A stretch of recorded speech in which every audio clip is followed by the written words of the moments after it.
Fala pessoal, sejam muito bem-vindos novamente a mais uma edição do Midas Cash, o podcast de negócios da Midas Planejamento Financeiro. Hoje, diferente dos episódios anteriores, a gente vai falar especificamente sobre assuntos da porta para dentro da nossa empresa. A gente vai falar sobre pessoas certas, a gente vai falar sobre contratação, plano de carreira, e é um assunto interessante porque a gente vai falar de um tema que é de critério de líderes, gestores, empreendedores, empresários, mas também é muito útil e vai ser muito utilizado para você que é um candidato, que está fazendo o processo seletivo dentro da Midas ou que quer trabalhar na nossa empresa. E eu estou com uma bancada de peso aqui hoje, eu estou com o Gabriel Eisner, que é nosso sócio em Campinas. Ele saiu de Ponta Grossa dentro do nosso plano de carreira, se tornou sócio, e com o Davi, que da mesma forma, né, é de Londrina, é o nosso sócio hoje da operação de Londrina. Então, gente, obrigado por ter vindo, né, de Campinas e de Londrina para cá. E eu queria que vocês se apresentassem e contassem um pouco da jornada de vocês dentro da Midas Planejamento Financeiro. Eu que agradeço, André. Eu acho muito gostoso falar sobre isso, né, sobre a trajetória. Porque eu gosto muito de carreira e toda a minha vida foi pautada através de carreira, né? O sonho dos meus pais era que eu seguisse carreira. Só que a carreira do funcionalismo público. Eles queriam, o sonho deles, acho que a maioria tem várias pessoas que eu converso, em relação a concurso público. E eu fui para outro lado, né? Busquei carreira em outras frentes, e até vou exemplificar algumas vezes, vou aprofundar um pouquinho mais. Mas eu estou na Midas há 2 anos e eu tive o plano de carreira real aqui, um desenvolvimento muito interessante, e eu vou trazer em relação a isso hoje aqui, mais aprofundado. Perfeito, muito bom. André, eu agradeço também o convite, é sempre um prazer falar sobre como que a Midas está se desenvolvendo e como que ela tem desenvolvido a minha vida. Eu venho de um pai que trabalhava em indústria, começou a trabalhar como peão, então para ele sempre foi uma ideia de começa na base e vai para a multinacional, desenvolve, então assim, uma cabeça mais voltada para começa no dia a dia e vai crescendo. Só que tiveram muitas barreiras no mercado em relação a isso. Sou do interior de São Paulo, sou de Americana, muito próximo de Campinas também. E eu fui para Londrina porque eu queria bater a cara no mercado. Trabalhei de tudo um pouquinho, né? Vou entrar no detalhe quando a gente falar sobre histórico. Mas foi incrível ver que estou há 2 anos e meio, quase 2 anos e 6 meses na Midas. E é um prazer poder ter passado por todas as áreas de tudo um pouco, não só com parte de expansão, parte de iniciativa, incubadora, consultoria, vendas, e hoje está, né, direcionando o escritório em Londrina. Então é incrível ver uma empresa que ela é meritocrática, né, baseada em números e em resultado que a gente consegue formar e crescer pessoas. Muito diferente do que eu tive a oportunidade de ter no mercado. Então, vai ser maravilhosa essa conversa, sem dúvidas. Legal. Quando a gente fala do nosso plano de carreira, a gente sempre tem, obviamente, uma base dos nossos pais que ou incentivaram ou não, muitas vezes, a carreira que a gente segue, né? Eu venho de pais que são comerciantes, mas mesmo sendo do comércio, eles também, da mesma forma, né? Faz uma faculdade pública, estadual, aí depois, né, acha um emprego numa multinacional, faz uma carreira ou algo nesse sentido, e para mim sempre foi diferente, eu sempre quis seguir um caminho completamente diferente desse. Mas eu acho que é normal os nossos pais quererem essa certa, entre aspas, proteção, porque o período dos nossos pais viveram, cresceram, foi aquele período justamente da era industrial. Então eles cresceram, né, ouvindo que estabilidade, que carreira segura, que carreira estável era dentro da área industrial. E a nossa cidade aqui, Ponta Grossa, por exemplo, é uma cidade extremamente industrial. Mas a gente foi mudando a nossa cabeça, na nossa geração a gente viu que de repente esse não era o melhor caminho, a gente percebeu que estabilidade não existe em lugar nenhum, independente de multinacional ou carreira CLT, e a gente percebeu que pessoas ambiciosas como nós, que queriam algo a mais, queriam algo realmente diferente, queriam uma posição de destaque, ou que queriam ter uma remuneração melhor, fora da curva, precisava realmente seguir um outro tipo de caminho. Como que foi para vocês essa decisão de entrar na Midas e se adaptar a um novo mundo, né? Um mundo onde vocês têm uma meritocracia muito elevada, mas uma remuneração fora da curva, que depende única e exclusivamente de vocês. Como é que foi essa mudança quando vocês entraram aqui? Eu acho muito legal porque realmente foi uma mudança. Eu tinha uma ideia em relação a isso, inclusive corroborando com o que o teu pai comentou em relação ao plano de carreira de você começar do baixo e ir crescendo, essa é a ideia que eu tinha. Eu achei que eu ia entrar numa indústria, ia crescer, ia subir, né, em relação... Buscava muito multinacional. E eu achava que aquilo era o plano de carreira. E essa foi a mudança que eu vi quando eu entrei na Midas. Não tinha noção que o plano de carreira era tão meritocrático, porque quando você entra, você não tem tanto conhecimento. Você tem aquela primeira noção, né? E quando eu entrei 2 anos atrás, tô fazendo 2 anos agora em julho. Então, é até legal falar sobre isso nesse momento. Quando eu entrei 2 anos atrás, não tinha ninguém ainda que tinha chegado até o final do plano de carreira. Então, era uma ideia. Quando eu entrei, eu tinha um planejamento de 5 anos, chegar no ápice do plano de carreira. E realmente, essa questão da meritocracia é muito forte. Eu tinha visto em livros. Quando eu entrei nesse plano de carreira das multinacionais, que eu realmente entrei por baixo e quis subir, eu estava buscando esse desenvolvimento através da meritocracia e vi que não tinha tanto. Tinham outros fatores além de um bom desenvolvimento, de bons resultados.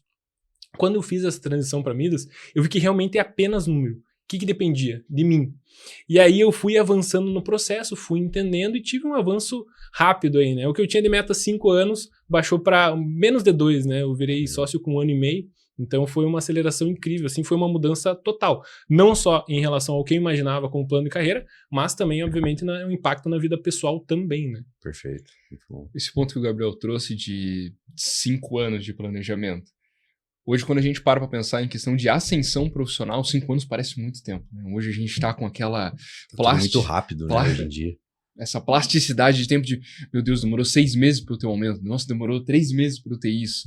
E tem essa necessidade de ter velocidade, porque cada vez mais a gente está com essa dinâmica de impacto, né? Não só de salário, mas de profissional. Que hoje o acesso à informação está tão rápido que, meu Deus, 5 anos é, meu Deus, outra vida. A gente está em 3, 4, 5 cidades diferentes.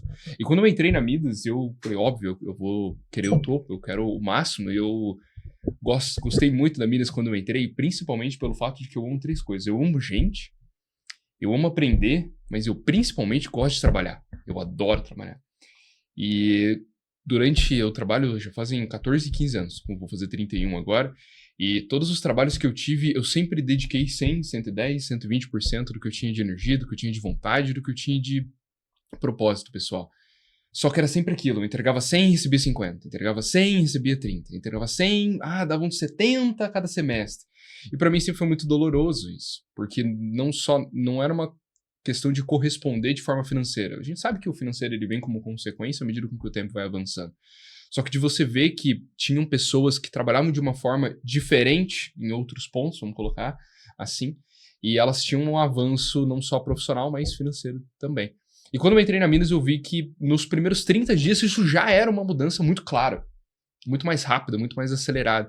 Fazia com que não só de ganhos financeiros, mas de conteúdo. Você aprende muito. Isso que é a parte que eu gosto. Porque o trabalho ele devolve em conhecimento. E à medida com que você vai agregando conhecimento, o retorno financeiro é uma consequência. A tua performance sobe e, consequentemente, a tua remuneração também, né? É uma lógica muito exata. Essa que é a vantagem da nossa profissão. E é muito interessante essa frustração que você comentou de entregar 100 e às vezes não receber pelos 100, receber 30, 50, 70, quando muito. Que é uma frustração que conversando com pessoas e fazendo esse processo seletivo, independente da área, elas também trazem essa frustração. E isso na área comercial, né? Porque a gente está falando aqui de uma área comercial. Nós somos muito bons em vendas. E isso que faz realmente mudar o ponteiro. E as pessoas que estão na área comercial muitas vezes querem isso para a vida delas, querem elevar o seu patamar de vida, buscar faturamentos maiores. E a gente vê que muitas vezes elas entregam 100, 120, 130% e o faturamento delas não chega a isso, não acompanha. E foi uma das coisas também que fez essa mudança de carreira minha, essa minha transição ser muito tranquila. Na minha mão, na época, eu sou agrônomo de formação, né? E eu busquei a área comercial justamente para isso. Eu fui influenciado por agrônomos mais antigos que vieram da área comercial, que tinham faturamentos muito expressivos. E aquilo me cativou. E hoje as empresas elas estão mudando, né? Elas não têm tanto aquele comissionamento real. Eles fazem muito participação de lucros, aquela situação. E isso fazia com que passasse muito faturamento na minha mão e sobrasse pouco faturamento no meu bolso. E isso fez com que eu buscasse em livros, em vídeos, entender mais do mercado. Poxa, onde que está a meritocracia? E aí que eu encontrei aqui. Quanto mais você trabalha, mais você ganha, né? Isso e quando a gente fala disso para as pessoas, realmente brilha o olho delas. Exato. Meritocracia na prática. Gabriel, isso é muito legal. Porque a melhor profissão, na minha visão, ela é vendas. E por que eu falo que vendas é a profissão mais importante? Porque é a única profissão que você atua com ela literalmente todos os dias. A parte de comunicação é a ferramenta mais importante para o mercado de trabalho, por causa que ela é a menos possível e provável de ser alterada através de tecnologia. Capacidade de conexão verdadeira, capacidade de você ter ali o controle e a condução de uma negociação, ela te coloca em qualquer cargo. Gerência, gestão, processo e ferramental são inteligências que você consegue absorver com pequeno espaço de tempo, às vezes. Aprender um CRM, aprender uma NRT que seja, ou como que o mercado ele funciona, você pega um histórico, você consegue ter essa absorção de conteúdo muito mais fácil.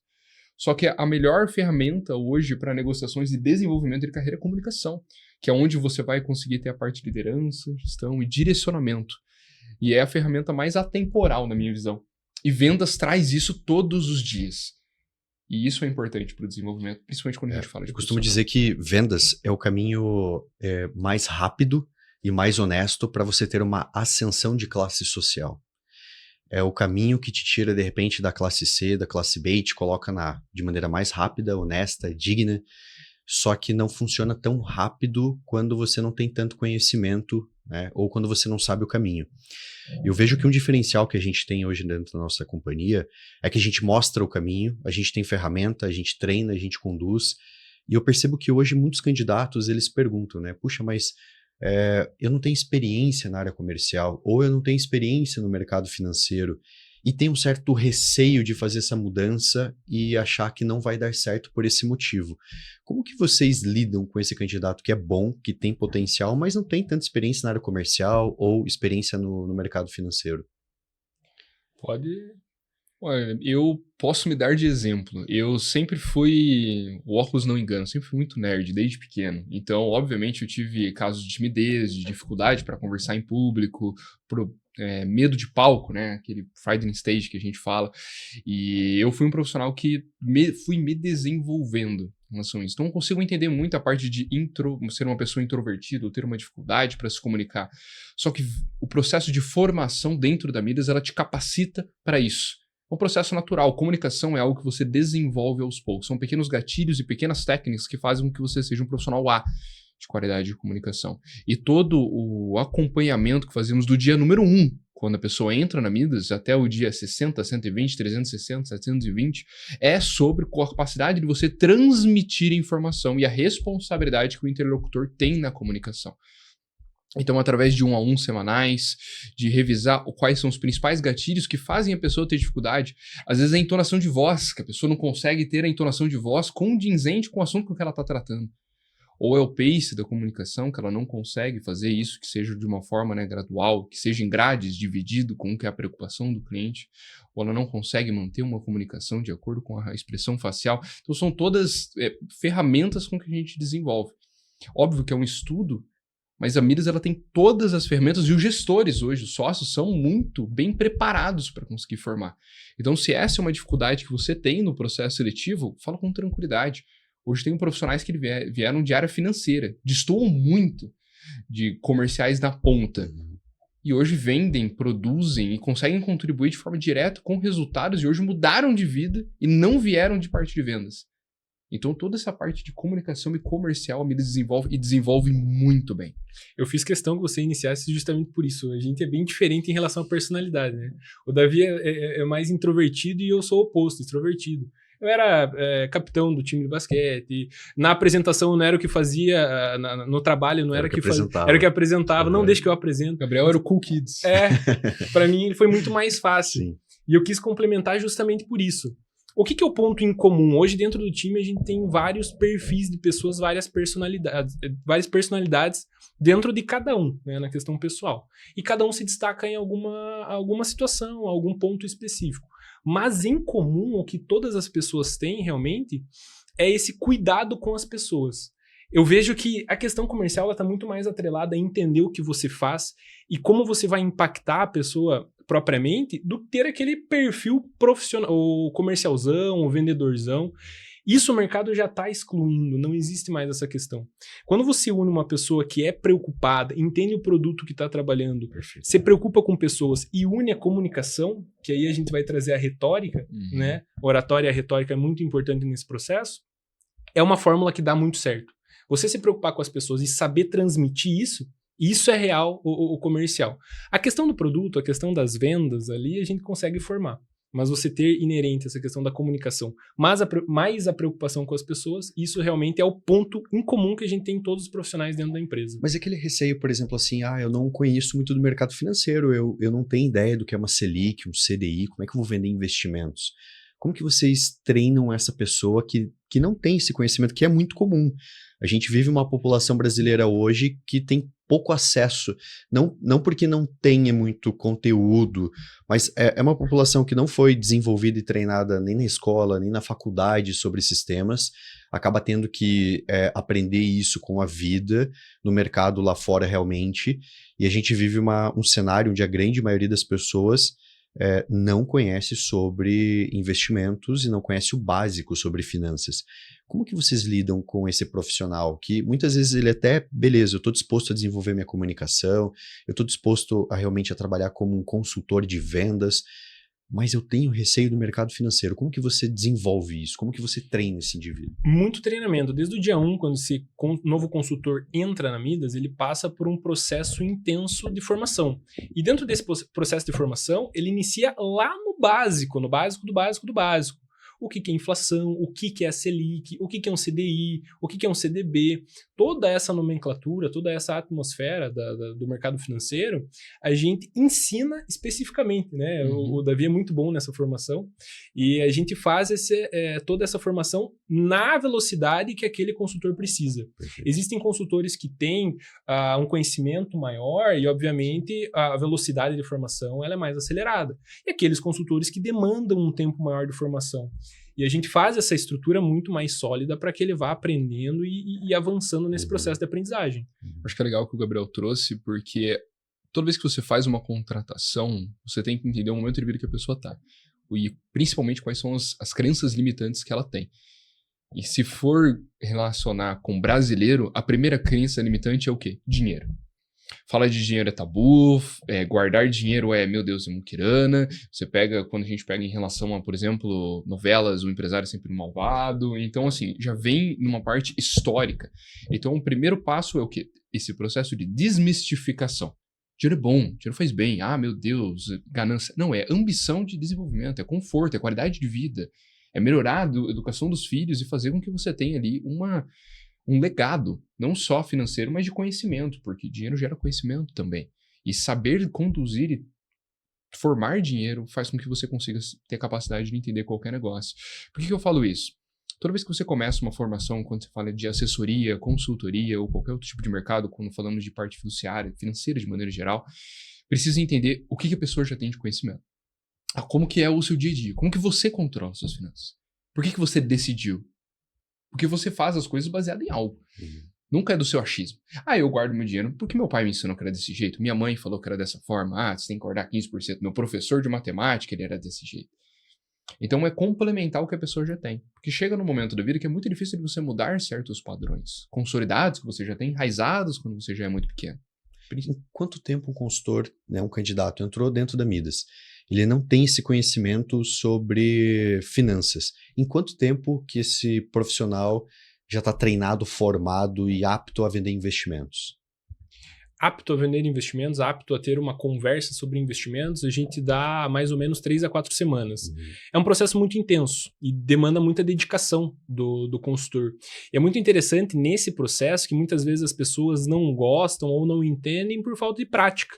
Elas, às vezes, têm algum tipo de distância em relação a isso e até por isso elas não gostam, entre aspas. A gente vê vários casos de consultores, né, que vêm... temos professores de educação física que são consultores hoje, temos pessoal que vem da advocacia, ex-advogados, temos engenheiros, que eles, entre aspas, não gostavam do mercado financeiro e não gostavam dessa dinâmica de finanças porque não conheciam. A partir do momento que eles foram entendendo mais, se aprofundando, hoje eles conseguem acompanhar, eles sabem o que está passando no noticiário, eles sabem o que a guerra, por exemplo, de Irã e Israel vai impactar aqui no Brasil, apesar de a gente não estar diretamente ligado a esse conflito. Então, isso faz com que a pessoa goste cada vez mais.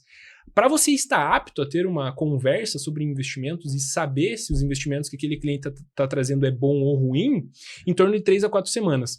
Porém, esse processo de desenvolvimento ele nunca acaba. Contínuo, né? É contínuo. Exato. Você sempre está absorvendo mais, querendo mais. Em vendas, beleza, eu não domino tanto a área financeira, entendi que nesse período eu aprendo sobre finanças, sobre investimento, vou conseguir sentar com o empresário, com o investidor e tratar de igual para igual sobre investimentos, mas o nosso modelo de vendas, porque o modelo de vendas é diferente.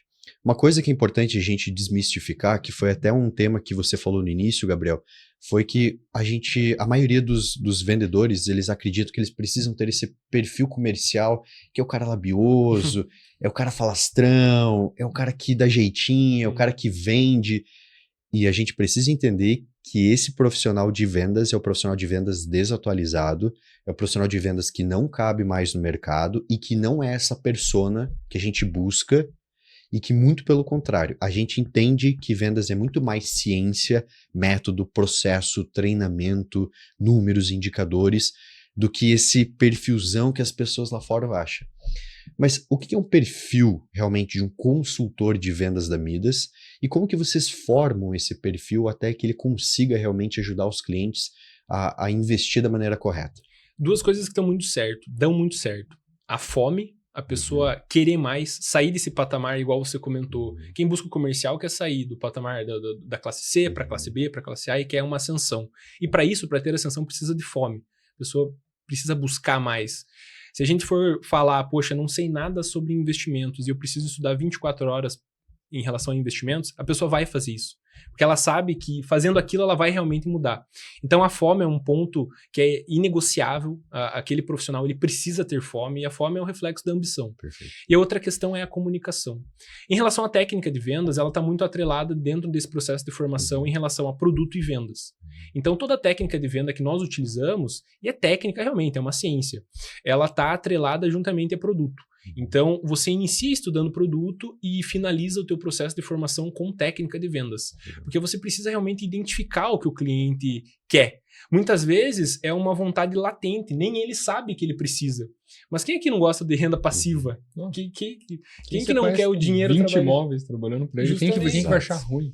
Só que muitas vezes o cliente não fala sobre isso. Então, o consultor, como peça ali para realizar a venda, ele precisa identificar essa questão. E aí entra a técnica de venda e nós conseguimos fazer essa formação dentro desse período. Então, 3 a 4 semanas a gente tem toda essa aglutinação de conteúdo. O consultor ele fica 100% focado em sua própria formação e ele tem total autonomia e experiência para poder realizar esse desenvolvimento. Eu tenho um caso real agora muito recente do Reginaldo.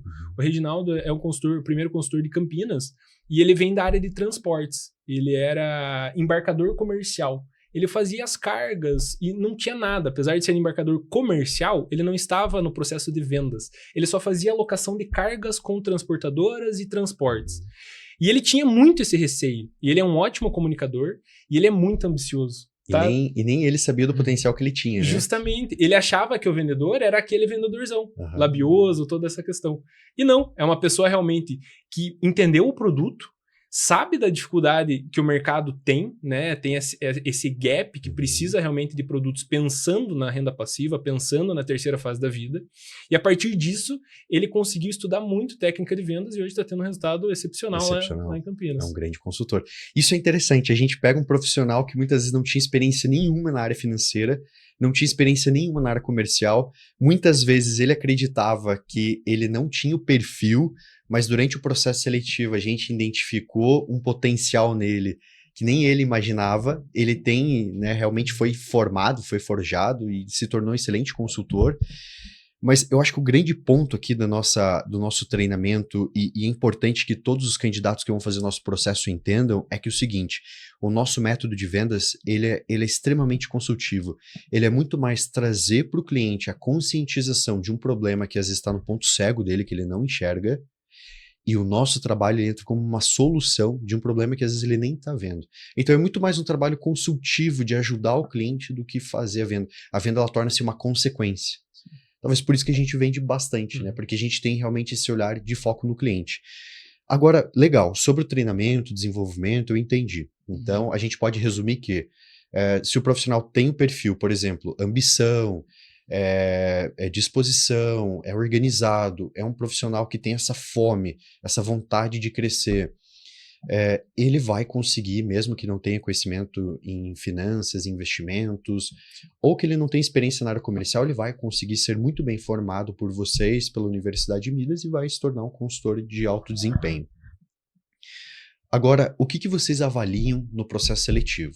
Então, legal, a gente fez o programa básico informativo, aí começam a surgir os candidatos que querem fazer o processo seletivo e passar pela entrevista.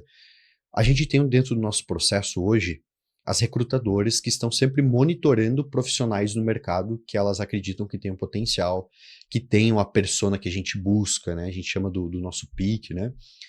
Mas quando vocês vão avaliar esse profissional, o que vocês olham? O que vocês avaliam, que vocês falam, esse profissional é bom, esse profissional tem as características para ser um grande consultor? Como que é essa entrevista, essa etapa de avaliação? Principalmente, é legal, eu quero usar uma frase que você usa, de que nós queremos pessoas boas, porque pessoas boas fazem bons negócios. Só que como que nós fazemos a avaliação, né? Como que a gente entende o momento do candidato? Primeiro ponto é a questão de comunicação. Se a pessoa tem a capacidade de desenvolver a oratória. E eu não estou nem falando de uma pessoa introvertida ou extrovertida. Até parafraseando Daniel Dee, que ele hoje é classificado o melhor vendedor, o maior professor de vendas do mundo em 2024, ele fala que introvertidos eles dão excelentes vendedores, porque é muito mais sobre o terceiro e não sobre você. Porque pessoas extrovertidas ou pessoas que são muito vendedoras, né, de vendedoras antigas, elas ficam muito mais sobre elas, de que eu sou um bom vendedor, eu que isso. E fica fora da pessoa. Então a primeira coisa que a gente analisa é, a pessoa está conversando com a gente ou ela só está escutando? Isso está sendo algo dinâmico, bilateral? A pessoa quer conhecer sobre a empresa, ela tem interesse verdadeiro em conhecer sobre a Midas? Se ela tem interesse em conhecer sobre a Midas durante o processo seletivo, ela vai ter interesse em conhecer sobre o cliente. Então essa parte de condução de comunicação é importante. Então você sempre pergunta na entrevista o que ela sabe sobre a empresa, se ela pesquisou, o conhecimento que ela tem. Sim. Isso é um fator muito importante na tua avaliação. Curiosidade é um ponto importante. A pessoa, ela se prontificou a despender um tempo dela para ter uma carreira de construção. Hoje a gente não busca profissionais que vão ficar 90, 120. Não, eu quero uma pessoa que vai ficar um ano e meio, 2, 3, 4, 5, 6, 10 anos com a Midas. Agora a pessoa ela não se deu o trabalho de pesquisar sobre a empresa que ela vai conduzir pelo resto da vida. Poxa, já me traz um ponto de atenção. Segundo, o quanto que essa pessoa ela é disciplinada no seu cotidiano, em relação às demandas pessoais. Ela cuida da própria saúde, ela acorda todos os dias de uma maneira regrada, ela tem o seu momento para cuidar da saúde, para cuidar do seu ensino, para cuidar da família, e ela tem projetos de vida que ao longo da disciplina dela, ela vai conseguir alcançar, que é entre o ponto que o Gabriel trouxe.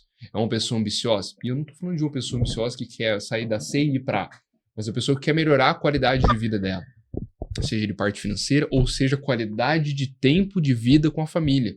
Um pai que às vezes trabalha 14, 15, 16 horas, que ganha razoavelmente bem, mas não consegue ver a esposa, não consegue levar a filha para a escola. Esses são casos que, poxa, é importante para ele. Isso vai fazer com que ele trabalhe muito, vai fazer com que ele valorize muito.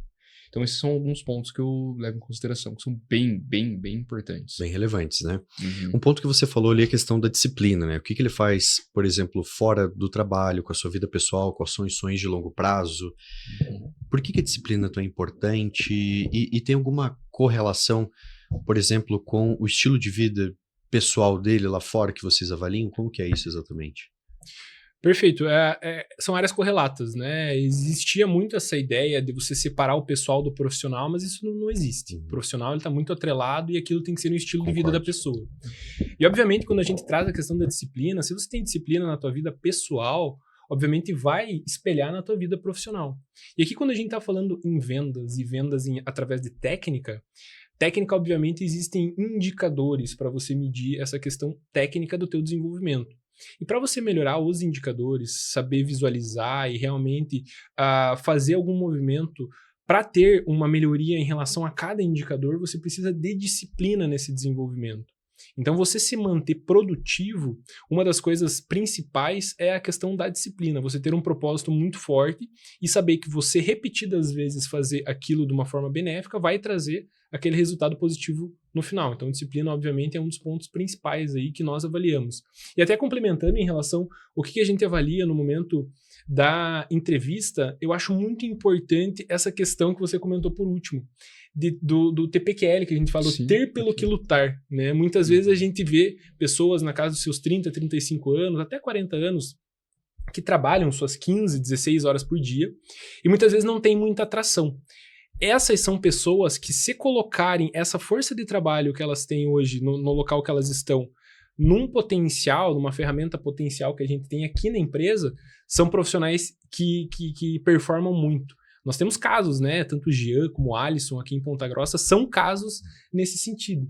Profissionais que são fora da curva justamente nisso. E mais recente o Fábio também, que trabalhava essas suas 15, 16 horas na indústria. Ele não era professor e nem advogado, igual o Jean e o Alisson.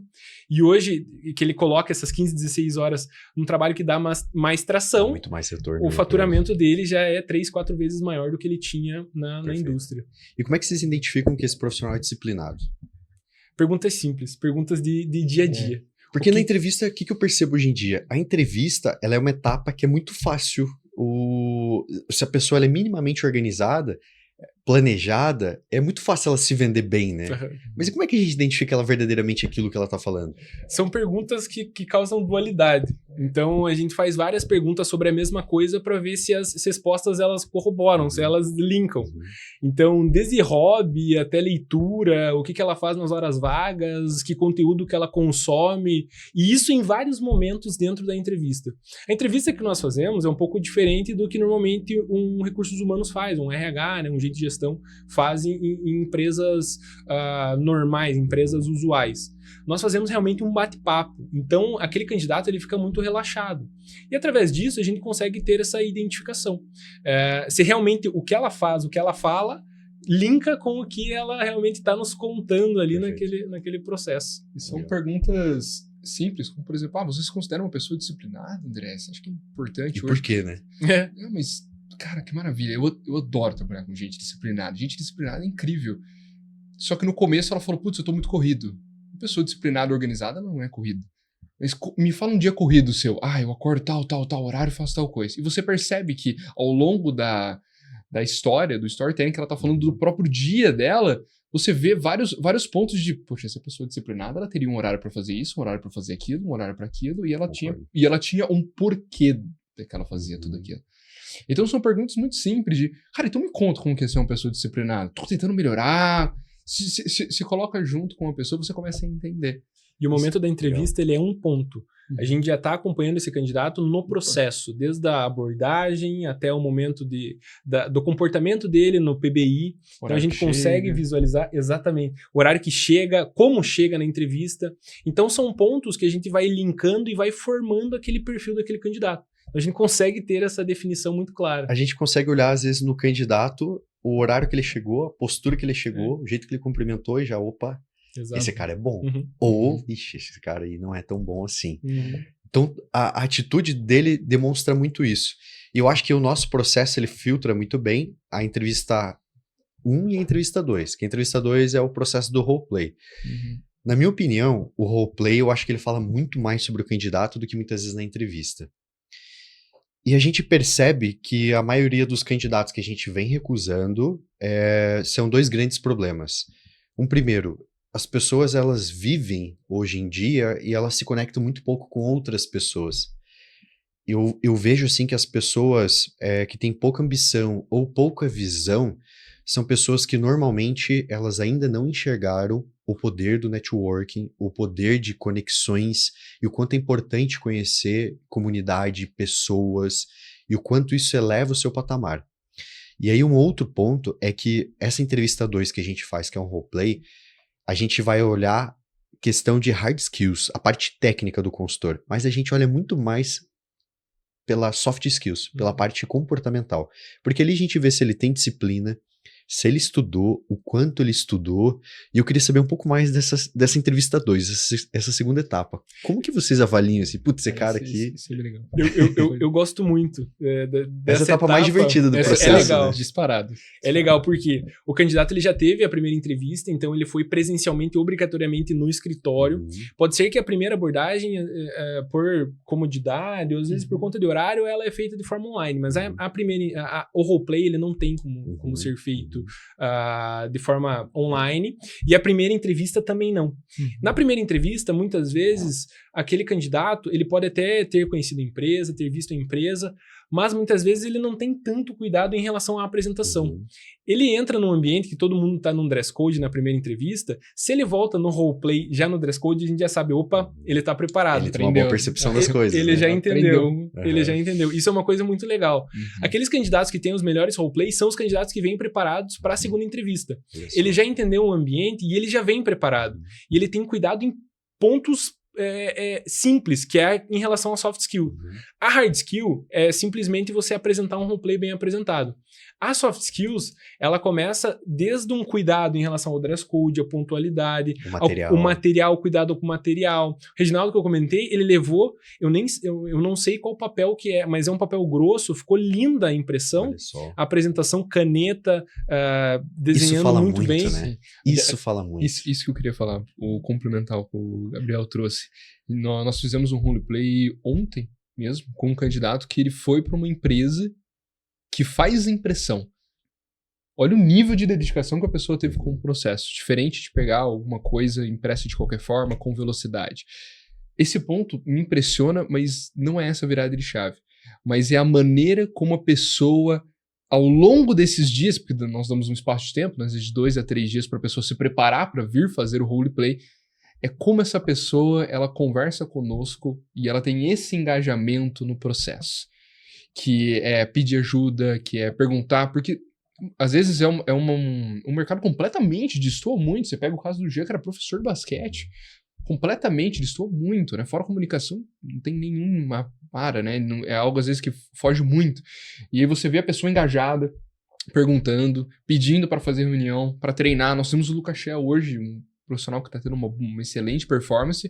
Ele me ligou no sábado, a gente conversou um monte, domingo eu fui fazer treinamento com ele para ele fazer o roleplay, para ele ir apresentar. Olha o nível de dedicação que a pessoa teve, chegou 25 minutos antes, foi ver roupa para se dedicar no processo, sabe? Então, você vê que são as pequenas coisas e também a rotina de estudos e a dedicação que a pessoa teve. Ou seja, se ela virou e teve zero preocupação e falou, e que acontece, né? E acontece. E é tão frustrante, né? E dói o coração.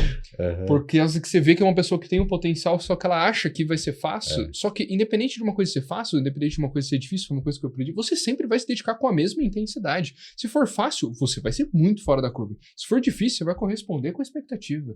Isso é um ponto legal que me impactou no meu processo seletivo.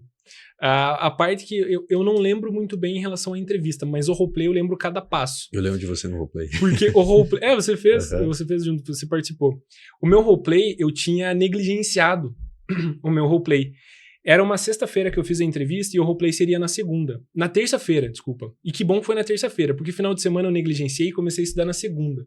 Na segunda, eu tive que virar à noite e foi a primeira vez que eu consegui virar à noite estudando. Eu nunca tinha feito isso. Muitas vezes na faculdade a gente fala, né, de virar à noite, mas eu nunca tinha conseguido realmente não dormir no processo. Muitas vezes eu ficava até tarde estudando para provas na faculdade e dormia 2 horas, 1 hora e tal. Mas pela pressão que eu colocava sobre mim de ir muito bem no roleplay, eu tive que virar à noite fazendo os estudos e eu queria que fosse perfeito. Realmente, o roleplay saísse ali da forma que eu gostaria.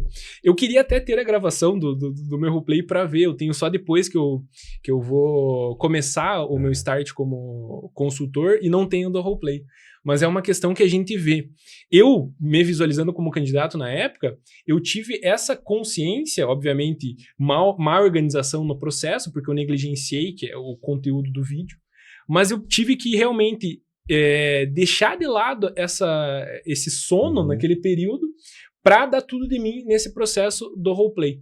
E isso é uma questão que eu vejo, poxa, se eu fosse candidato, se um candidato chegasse pra mim hoje e falasse isso, eu daria muito valor no processo do roleplay. Isso foi muito legal. É uma coisa que a gente não orienta o candidato, né? A gente dá e fala, ó, tal dia você apresenta. A gente não passa uma orientação, ó, treine. A gente só fala, olha, treino, não é tão simples, tá? Eu alerto em relação ao conteúdo. Falo, olha, é um vídeo curto, mas tem muito conteúdo. Porque realmente, você olha, são 7 minutos de vídeo. Sim. Poxa, é um vídeo curto, mas você precisa criar um storytelling ali pra conduzir tudo certinho, né? Eu lembro do meu roleplay, eu fui fazer pro André, e durante o processo, a gente fez online, né? Porque a gente tava estruturando ainda a operação de início, 2 anos. E eu lembro que eu fiquei completamente, foi na sexta-feira que a gente conversou, apresentei na segunda. E eu falei, como que eu consigo criar uma dinâmica online que ia ser completa? Hoje a gente não faz, mas tudo 100% presencial. E eu falei assim, meu Deus, como é que eu vou fazer? Pula pra mim na sexta-feira, pegando o iPad de amigo meu pra eu treinar durante o final de semana pra apresentar. Eu falei assim, putz, mas eu não vou conseguir apresentar? Por causa que ele vai ter. E eu vou lá, passo na Calunga, compro 2 webcams pra fazer uma apresentação vertical. Não sei se você lembra disso, tinha uma câmera em mim, tinha uma câmera na apresentação. E eu falei, porque tem que ter a experiência do ponta cabeça. E eu parei de usar caderno quando eu tava na 4ª série. Eu não tinha escrito, só escrevi na faculdade pra essa prova. Eu falei, meu Deus, vou ter que aprender a escrever de ponta cabeça pra fazer a dinâmica, fazer o desenho, fazer sentido e treinar a minha voz. E o meu olho tem que ficar olhando pra eles enquanto eu tô fazendo a apresentação e fazer a criação do gráfico. E tem que ter uma câmera pra eles verem que eu tô apresentando. Eu falei... E aí, se uma pessoa... É que nem o Gabriel falou. Se uma pessoa falou pra mim e ela desenvolveu toda essa complexidade, eu falei assim... Essa pessoa tá muito engajada. Você vê que no fim das contas, assim, a pessoa que vai bem é a pessoa que se dedica muito. É uma lógica praticamente exata. Mas percebe que o nível de dedicação que vocês tiveram no processo seletivo foi muito grande. Né? O Gabriel virou à noite, o Davi, quanta coisa fez, e foram muito bem. Eu lembro da apresentação de vocês dois. Na época eu era uma das pessoas que avaliava, principalmente a última etapa ali, que era o roleplay. Eu, André, particularmente, eu nunca gostei tanto da entrevista. Porque a entrevista, eu penso o seguinte, é obrigatório todo mundo ir bem, porque a entrevista é simples, né? A entrevista existe desde que o mundo é mundo. Então, todo mundo sabe as perguntas ali que o entrevistador faz, todo mundo sabe como se posicionar. Se a pessoa vai mal na entrevista é porque ela tá muito, muito abaixo do mercado. Ela não tinha nem que estar ali na nossa frente. Não consegue se vender. Exatamente. Então, se ela vai mal na entrevista é porque realmente ela é muito fraca. Agora... O processo de roleplay eu sempre gostei de avaliar, porque eu pensava, né, tinha muita gente que é bem na entrevista e no roleplay é mal. Ali eu via realmente o candidato. E a gente não olha tanto assim o quanto ele conhece do que ele tá falando, porque ele não passou por um treinamento. Mas a gente olha muito essa questão, os cuidados, o detalhe, o horário, a pontualidade, o dress code. A gente olha por quanto ele estudou, quanto ele se dedicou, o nível de nervosismo, ansiedade. Né? Eu lembro que quando você foi apresentar, você estava nervoso, ansioso. E eu pensei como um lado bom. Falei, pô, que bom que ele tá nervoso. Sinal que ele vê a importância realmente desse processo. E aí você começou nervoso e de repente, fluiu super bem. Eu olhei e falei, nossa, ele se dedicou, ele estudou. E depois você apresentou, parece que saiu um peso das costas, muito né? Assim. Eu não avaliei em nenhum momento, assim, o conteúdo. Eu avaliei o quanto você tinha estudado, se dedicado e a tua apresentação.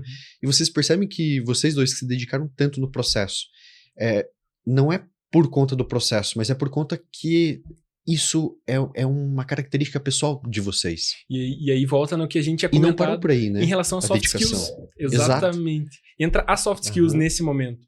E ali é soft skills nua e crua. Ela tá transvestida como uma hard skill, que é você aprender o vídeo e apresentar, mas não é, aquele ponto não é o que está sendo avaliado. O que está sendo avaliado é o todo, é o complemento. Tanto que se o conteúdo do roleplay não é tão bom, mas existe nervosismo, existe uma dedicação, existe um cuidado, e a gente consegue visualizar isso, é um ponto super fortíssimo para esse candidato. Uma preparação clara, porque o Gabriel vai entender muito do que eu tô falando.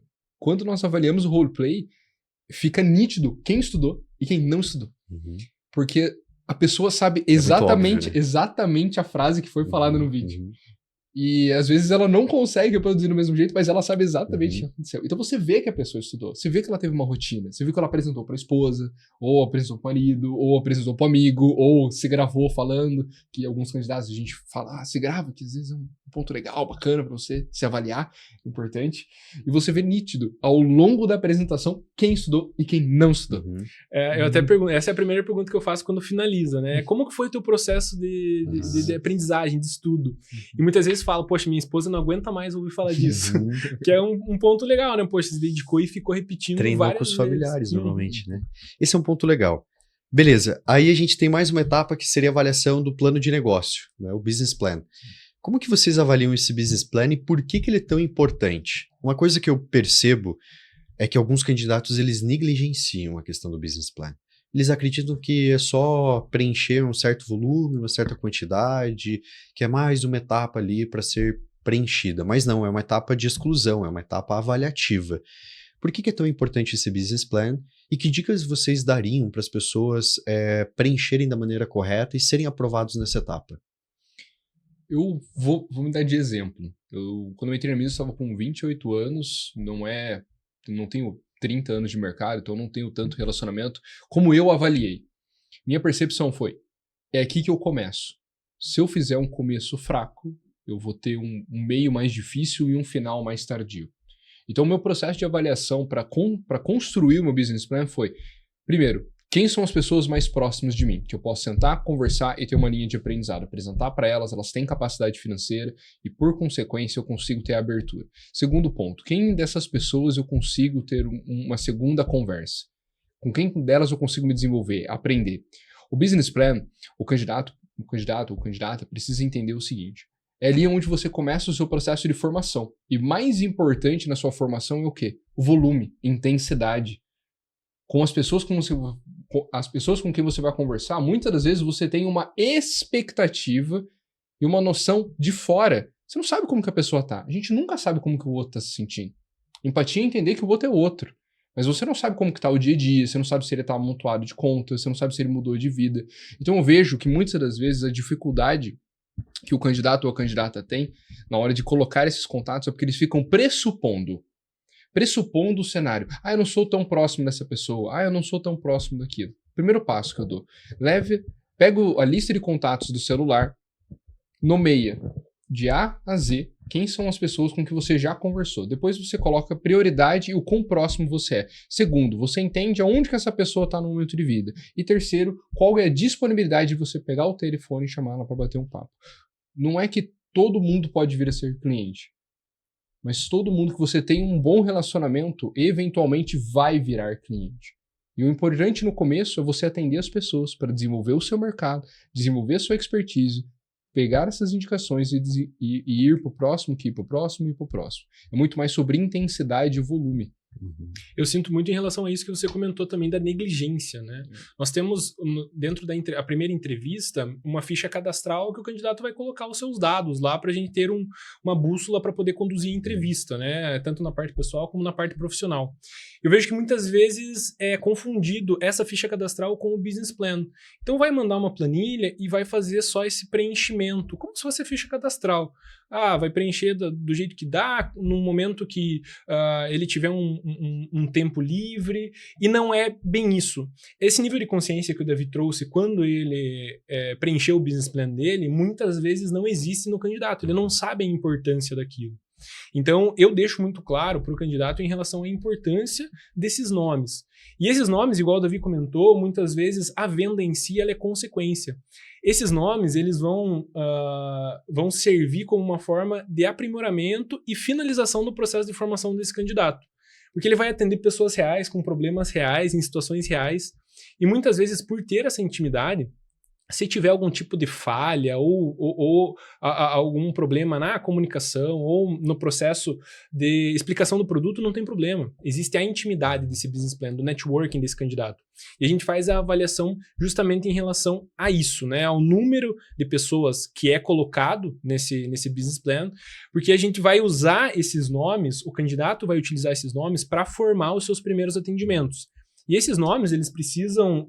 ele é um combustível, né? O combustível hoje são os nomes, são os leads. Qualquer área comercial hoje, o lead é a coisa mais importante. E esses nomes, eles são leads dentro de uma avaliação comercial. E esses leads, eles precisam ser combustível para pelo menos um mês de trabalho do candidato.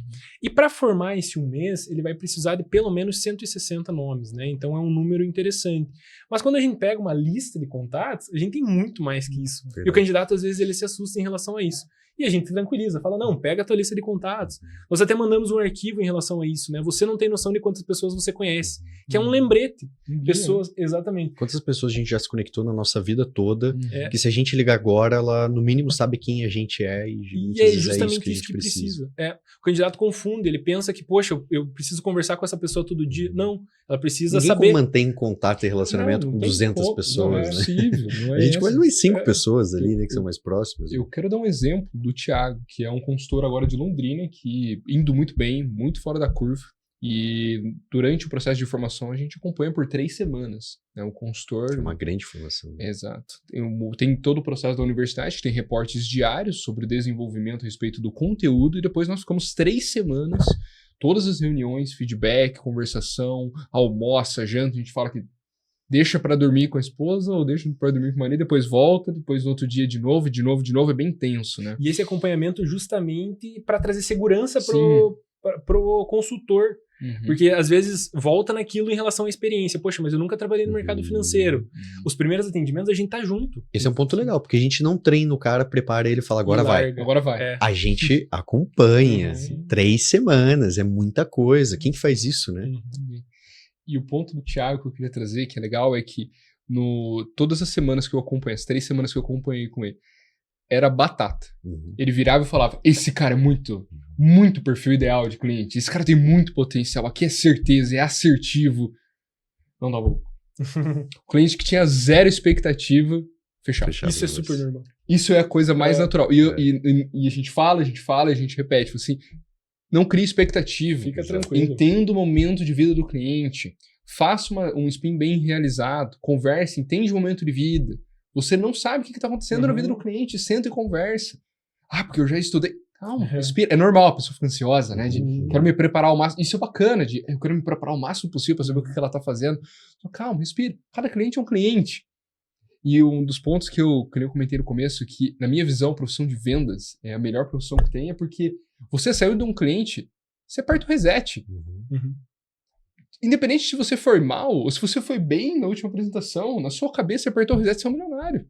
Você vai pra próxima. Uhum. E depois você vai pra próxima, você vai pra próxima, você vai pra próxima, você vai pra próxima. E essa é a magia do nosso trabalho. De que a gente fez uma boa, uma má reunião, você vai, aprende e já vai pra próxima.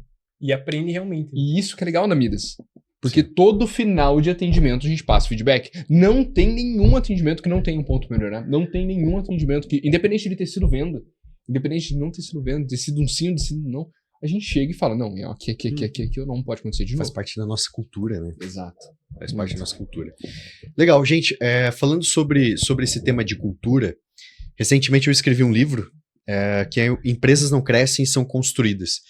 E esse livro nada mais é do que a formalização de todo o conhecimento e todo o know-how que a Midas tem e de tudo que a gente coloca em prática no dia a dia. É skin the game total. Eu costumo dizer que nós não somos empreendedores de palco, né? Nós somos um empreendedor de bastidor mesmo. O que coloca a mão na massa, o que faz, que executa.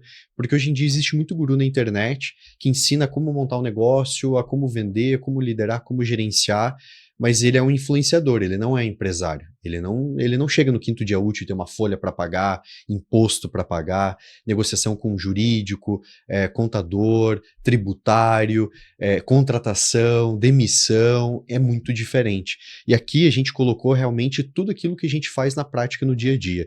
E eu sempre falo de 5 pilares de uma empresa de sucesso, né? O primeiro, cultura organizacional. O segundo, gestão, liderança, pessoas certas, que é o tema de hoje. E aí, vendas. Falando de pessoas certas, para a gente finalizar, qual que é o perfil ideal do candidato? Como que a gente olha para esse candidato e fala, esse candidato é a pessoa certa para trabalhar no nosso time? Tem a ver com cultura? O que é o pique do que a gente busca hoje? Eu acho que existe uma aura na pessoa, assim. É realmente isso. A gente bate o olho e fala, poxa, essa pessoa tem potencial. Muitas vezes antes da entrevista, né? É uma pessoa... A gente aprova antes da entrevista, às vezes porque a gente vê a aura dela e fala, cara, esse cara tem... Ela exala atitude, né? São 3 pontos principais que o Nicholas Butman até parafraseando, é muito legal que ele traz 3 pontos principais para um vendedor de sucesso, para uma pessoa de sucesso.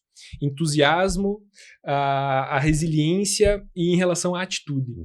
A atitude, ela tá muito nisso, na postura, como ela fala, como ela se comporta. Quando ela chega no escritório para fazer uma entrevista, cumprimenta todo mundo, olha no olho, conversa tranquilo. Isso é uma coisa que a gente bate o olho e fala, opa, existe potencial.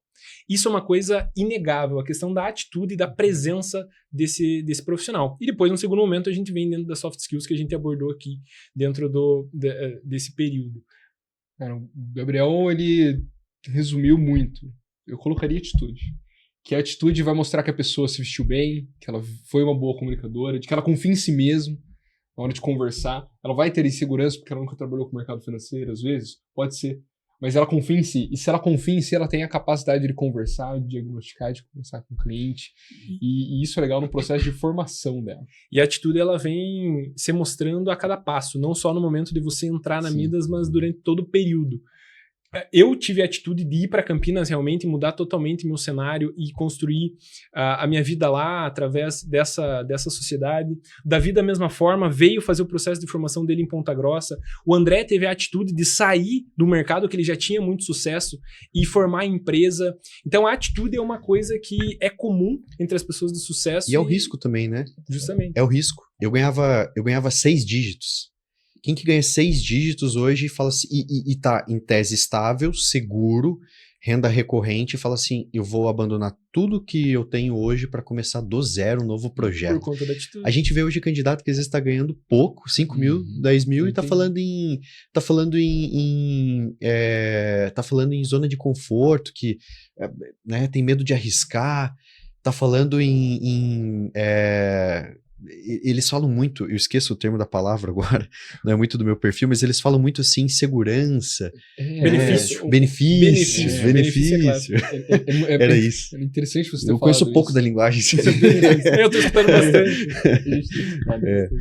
Mas colocou um ponto interessante de que durante a entrevista nós fazemos uma pergunta que é, onde você está hoje? Você consegue chegar onde você quer chegar? Com o salário que você tem hoje, com as experiências, com a formação, com o conhecimento que você tem. 99,9% das pessoas vão falar não. E por que você continua? Você sabe que daí você não vai conseguir ter o retorno financeiro que você precisa, que sua família merece, e a qualidade de vida que você tanto sonhou. E hoje você está se prendendo a um cenário confortável, e daqui a 6 meses você reclamar que está no cenário confortável.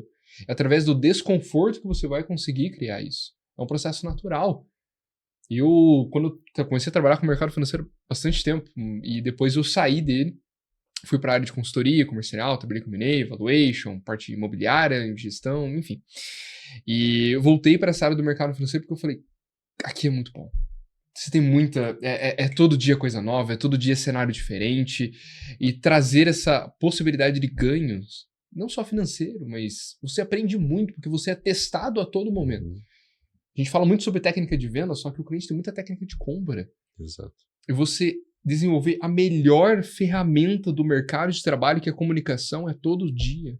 A gente conversa com o cliente, a gente dá treinamento, a gente dá oportunidade de palco. Que empresa hoje que dá oportunidade para a pessoa desenvolver oratória na frente de todo mundo e receber feedback verdadeiro? E um ponto legal que você falou, Davi, e vale a gente frisar, é porque o candidato, por exemplo, ele entra na companhia, ele torna-se um consultor muito bem treinado, muito bem preparado, é feito toda uma preparação e uma formação one-on-one com ele, mas não para por aí. Além de todo o acompanhamento que semanalmente ele passa por um one-on-one, avaliando todos os indicadores, os KPIs da empresa, a nossa rotina é de treinamento diário.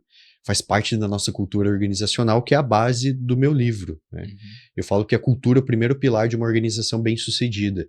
E dentro da nossa cultura, um dos nossos valores é treinamos incansavelmente. E a gente tem essa rotina de treinamento diário. Um profissional que treina todos os dias, ele cresce muito mais do que aquele profissional que treina na empresa anterior uma vez por semana, uma vez por mês. Algumas empresas nem treinamento dão.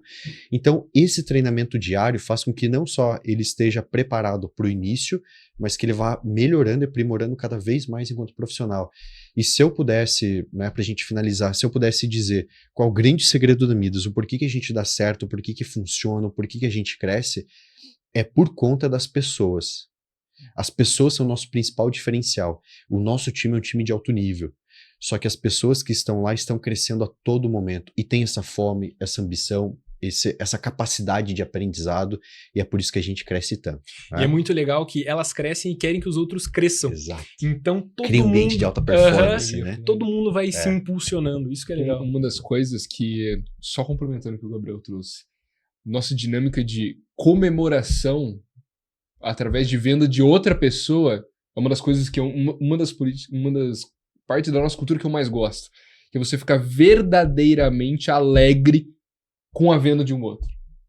Você fica às vezes mais feliz porque o outro vendeu do que você ter vendido.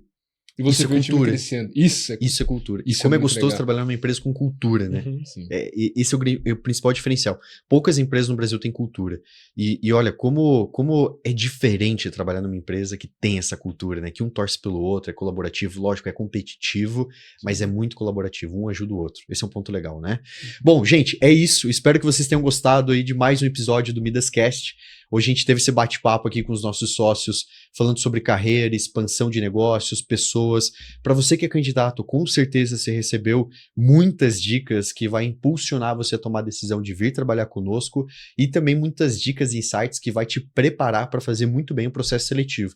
E se você é gestor, você é líder, eu tenho certeza, né? Tem muitos empresários que acompanham a gente, muitos líderes acompanham a gente, tem muito concorrente que acompanha a gente, que aprende com a gente também. Eu tenho certeza que esse podcast também trouxe vários insights para você melhorar o teu negócio, a tua empresa e ser uma referência como nós. Então, gente, obrigado pela participação de vocês e até mais, gente. Tchau, tchau.